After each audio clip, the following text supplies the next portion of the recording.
অনেকে রাজনৈতিকভাবে উন্নয়নের পরিসংখ্যানের মোকাবিলা না করতে পেরে বাংলাকে ধর্মের নামে ভেদাভেদ করে বাংলাকে অশান্ত করার চেষ্টা করছে।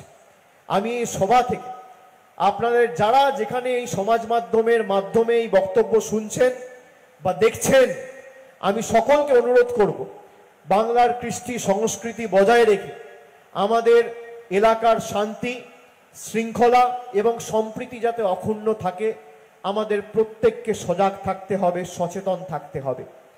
কেউ কেউ চায় বাংলায় যাতে আগুন জ্বলে, কেউ কেউ চায় বাংলার টাকা আটকে দিয়ে বাংলাকে ভাতে মারতে, বাংলাকে পেটে মারতে।